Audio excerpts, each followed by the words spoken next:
முக்கியமானது நமக்கு என்ன தேவையோ அதை மட்டும்தான் நம்ம கோரிக்கையோ சங்கல்பமோ வச்சுக்கணும். தேவையில்லாத ஆசைகள் வச்சுக்க கூடாது. அதாவது நீட்ஸ், கம்ஃபர்ட், லக்ஸரி.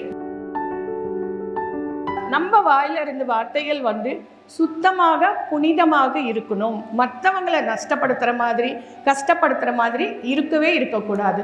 இதுக்கு ஒரு எக்ஸாம்பிள் என்னவென்றால் தாமஸ் ஆல்வா எடிசன் எடுத்துக்கலாம்.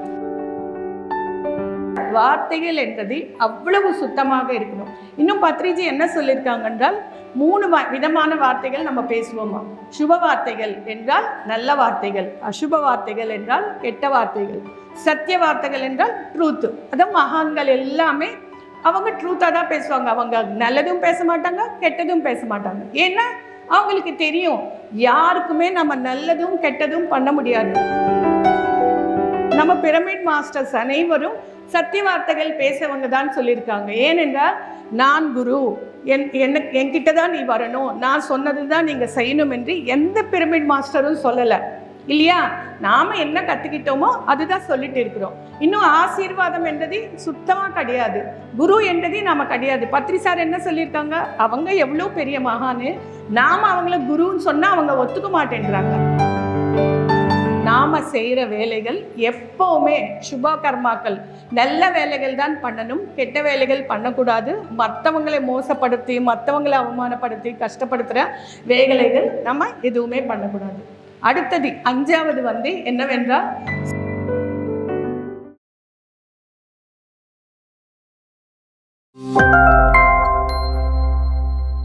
நாளாக நம்ம புத்தர் பற்றி கேட்டுட்டு தான் இருக்கிறோம், நிறைய ஞானம் எடுத்துக்கிட்டோம். ஆனால் இன்றைக்கு நான் சொல்ல போகிற விஷயங்கள் அன்றாட வாழ்க்கையில் நம்ம எப்படி அதை கடைப்பிடிச்சா நம்ம வாழ்க்கை ஆரோக்கியமாக, ஆனந்தமாக, நிம்மதியாக, சந்தோஷமாக இருக்கணும் என்ற விஷயத்தை பற்றி தான் நாம் இன்றைக்கு தெரிஞ்சுக்க போகிறோம். நம்மளுடைய கோரிக்கைகள் எப்படி இருக்கும் என்றால், நிறைய பேர் மற்றவங்க கஷ்டப்பட்டு சம்பாதிச்சால் அதை சாப்பிட்டுட்டு நம்ம என்ஜாய் பண்ணணும் என்று நினச்சிட்டு இருப்பாங்க. அது சரியான கோரிக்கை கிடையாது.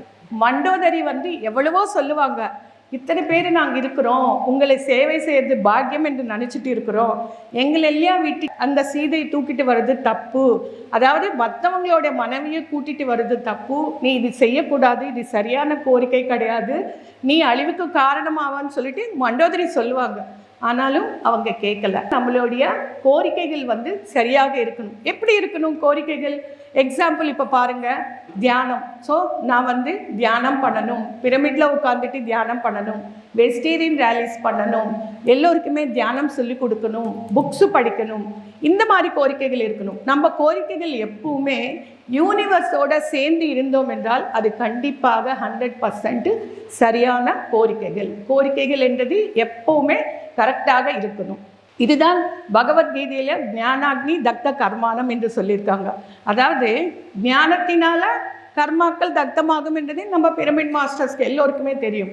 அதுக்கு பிறகு என்ன சொல்லியிருக்காங்க, கோரிக்கைகளும் சங்கல்பங்களும் எப்போ விடுவீங்களோ அப்போ ஞானம் என்றது அக்னி பிறக்கும், அதில் தான் கர்மாக்கள் பஸ்மம் ஆகும் என்று சொல்லியிருக்காங்க. ஸோ அதனால் நம்ம இதெல்லாமே ஃபாலோ பண்ணணும். இன்னொன்று முக்கியமானது, நமக்கு என்ன தேவையோ அதை மட்டும்தான் நம்ம கோரிக்கையோ சங்கல்பமோ வச்சுக்கணும். தேவையில்லாத ஆசைகள் வச்சுக்க கூடாது. அதாவது நீட்ஸ், கம்ஃபர்ட், லக்ஸரி 3 இருக்குது. இது ஒரு எக்ஸாம்பிள் பார்க்கலாம். அதாவது ஒரு ஆஃபீஸில் ஒரு கிளர்க்கு, ஒரு ஆஃபீஸரு, ஒரு மேனேஜரு இருப்பாங்க. கிளர்க்குக்கு கார் என்றது லக்ஸரி ஆகும், ஆஃபீஸருக்கு கம்ஃபர்ட் ஆகும், மேனேஜருக்கு தேவையாகும். ஆனால் யோசிக்கிறது, கிளர்க்காக இருக்கிறவங்க லக்ஸரியாக கார் வேணும்னா அவங்களுடைய கோரிக்கைகள் நிறைவேறலைன்னா அவங்க எவ்வளவு கஷ்டப்படுவாங்க. அதனால் எப்போவுமே நமக்கு தேவையில்லாதது, நமக்கு கிடைக்காதது, அதை பற்றி நம்ம எப்போவுமே நினைக்கக்கூடாது. ஸோ நம்மளுடைய கோரிக்கைகள் மற்றவங்களை, நிறைய பேர் மற்றவங்களை கஷ்டப்படுத்திட்டு கோரிக்கைகள் நிறைவேற்றிக்கணும், நான் நல்லா இருந்தால் போதும் என்று நினைப்பாங்க. அதுவும் ராங்கு, அதுவும் சரியானது கிடையாது.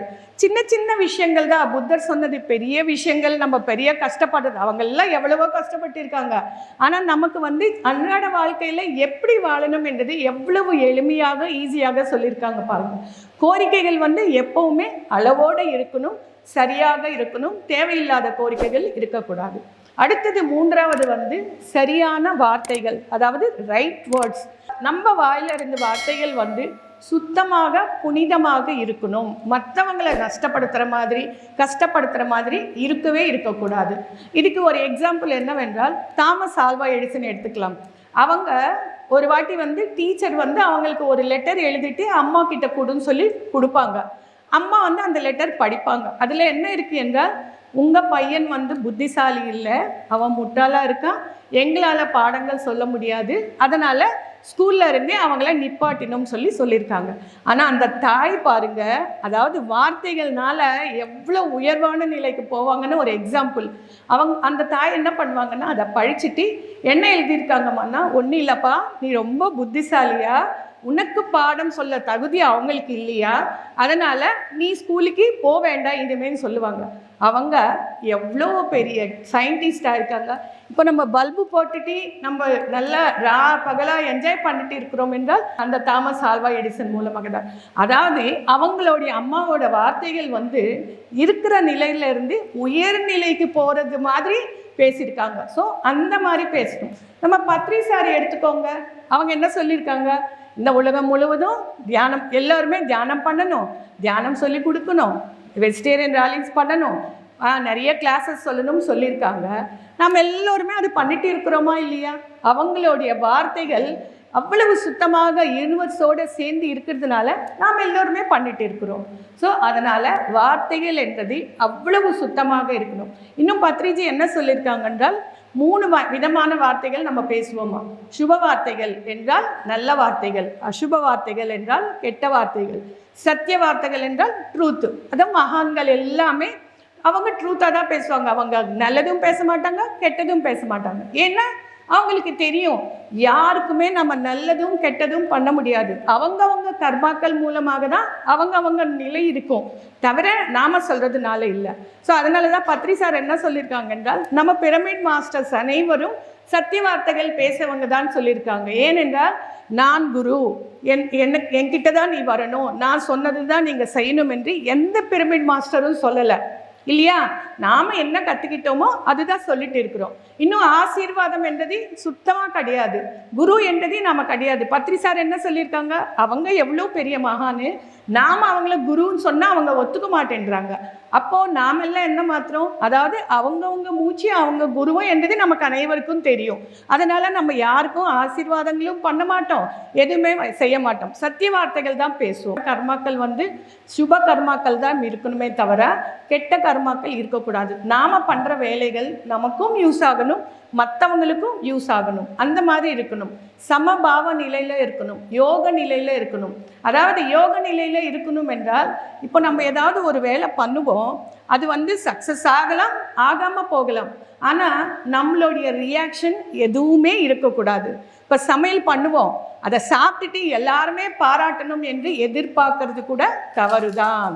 ஸோ நிஷ்காம கர்மா, பகவத்கீதையில் எத்தனையோ வாட்டி ஸ்ரீகிருஷ்ண பகவான் சொல்லியிருக்காங்க, நிஷ்காம கர்மையோடு இருக்கணும், எந்த எக்ஸ்பெக்டேஷன்ஸும் இல்லாமல் நம்ம கர்மாக்கள் பண்ணணும்.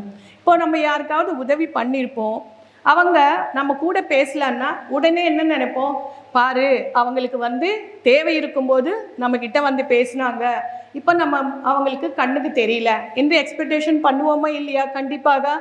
ஆனால் அது பண்ணக்கூடாது, எக்ஸ்பெக்டேஷன்ஸ் இருக்கக்கூடாது. இன்னும் என்ன சொல்கிறாங்க என்றால், அவங்களுக்கு உதவி பண்ணுற பாக்கியம் நமக்கு கிடைச்சிருக்கு, அதனால் அது நம்ம நன்றியுணர்வோடு இருக்கணும் என்று சொல்லிட்டு இருக்காங்க. ஸோ அதனால் நம்ம கர்மாக்கள் மற்றவங்களை நஷ்டப்படுத்த மாதிரி கஷ்டப்படுத்துகிற மாதிரி இருக்கக்கூடாது, நமக்கும் சரியாக இருக்கணும், மற்றவங்களுக்கும் சரியாக இருக்கணும். இப்போது 4 விஷயங்கள் பற்றி தெரிஞ்சுக்கணும்.